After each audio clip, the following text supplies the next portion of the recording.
လုံးပဲမင်္ဂလာပါအန်တီကီကွန်ပျူတာမှာကျေးဇူးပါတယ်ဒီကောင်လေးက Lenovo တော်တော်လေးပေါ့နော်ပုံနည်းက NA8133P ပါဒီမှာ capacitor တစ်လုံးပေါ့နော်ခဲခိုင်းတာကတွေ့ရနော်ခဲခိုင်းတာလည်းနောက်ပြီးတော့ဒီ capacitor တစ်လုံးကလည်းနာနေပေါ့နော်ကျွန်တော်တို့ဒီ capacitor နှလုံးကိုအတစ်တက်ပဲနော်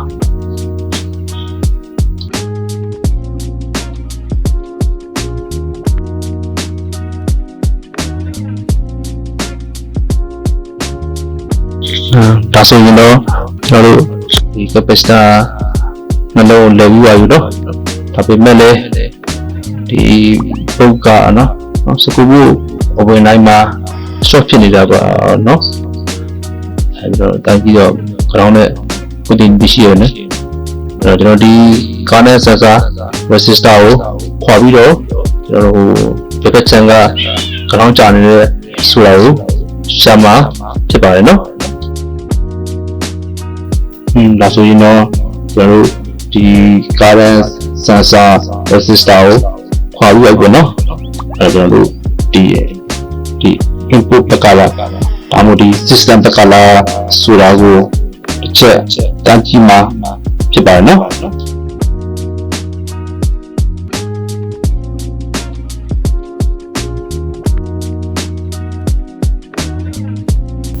ါဆိုရင်တော့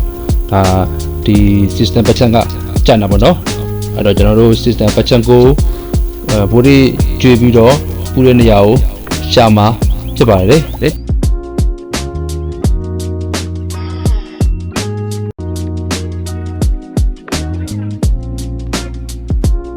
ဒါတော့ဘိုးလေးအချက်ရှင်းထိုးပြီးတော့ပူတဲ့နေရာလေးကိုရှာလာပေါ့နော်ဒီထိထားလေးက capacitor လေးတစ်လုံးကပူနေတာကို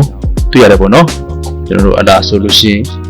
ဒီကြောင်လို့ကျွန်တော်တို့တာမယ်ကင်မရာနဲ့တစ်ချက်ကြည့်ပါချင်ပါတယ်နော်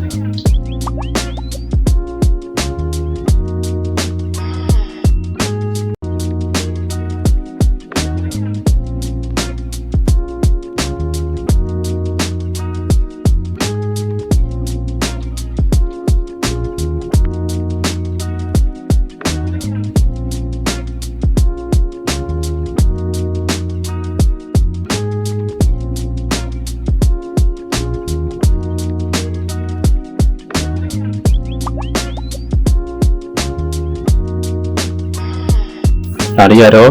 ဒါတာမယ်ကင်မရာနဲ့ဒီနေရာကိုရှာတာပေါ့နော်ဒါဒီနေရာလေးရှယ်ရတာကိုတွေ့ရတယ်ပေါ့နော်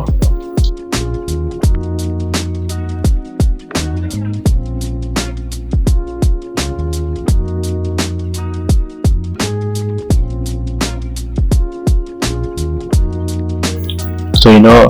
ကျွန်တော်တို့ဒီ ground ချနေတဲ့နေရာကိုခွာမှာဖြစ်ပါတယ်နော်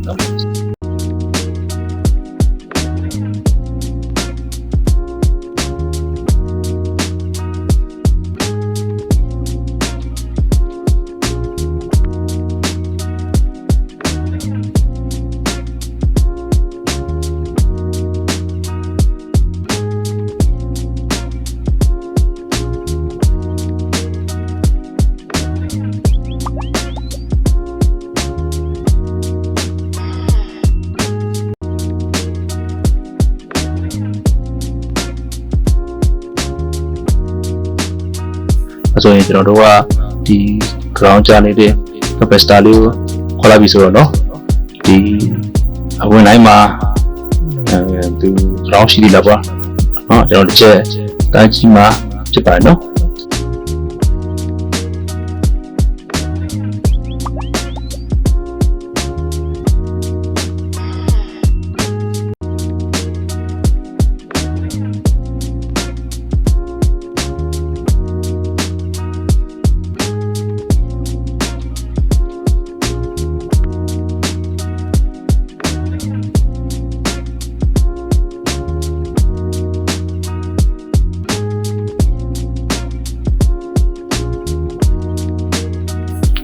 တန်းကြီးတဲ့အခါမှာတော့ဒီ system ပတ်ချက်ကground ကြနေတာရှိရပေါ့နော်လုံနာ ground ကြနေတယ် capacitor လေးကိုခေါ်လိုက်တဲ့ခါကျတော့ ground လို့တွားပြီပေါ့နော်ဒါဆိုရင်ကျွန်တော်တို့ဒီ current sensor capacitor လေးကိုပြတ်ထည့်ပြီးတော့ကျွန်တော်တို့ဘုဒ္ဓကြည့်ကြည့်ပါပေါ့နော်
ဆိုရင်တော့ကျွန်တော်တို့ဒီ model ကိုဘုဒ္ဓတစ်ချက်ထည့်ပြီးတော့စမ်းမှာဖြစ်ပါတယ်နော်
ဒါကတော့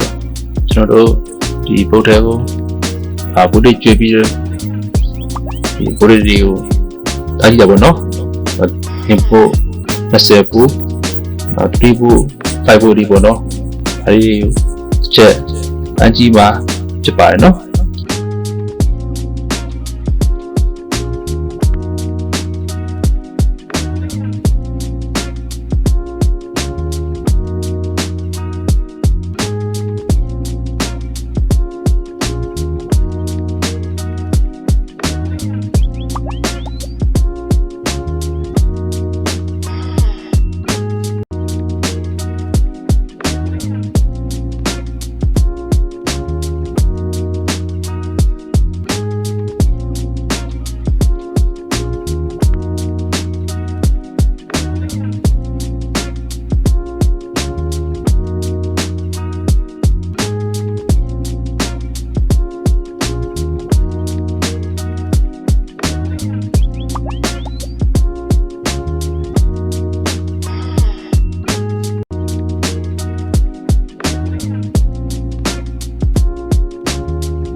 ဆိုရင်တော့ဖြစ်တော့ပိုက်ပေါ့နော် CPU file နဲ့လဲပြီးတော့ လို့ကျွန်တော်တို့မှန်ထည့်ပြီးဒီဝင်လို့တလားဆိုတော့တစ်ချက်စမ်းကြည့်မှာဖြစ်ပါတယ်နော်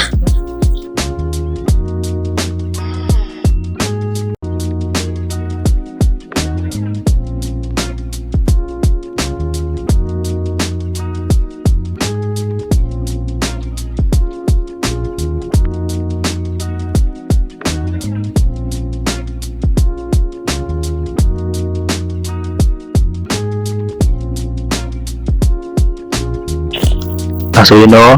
နုဘဝနဲ့ရောက်လာတဲ့ဒီနုဘဝတော်လေးဥကီတော့ပါပြီခင်ဗျာ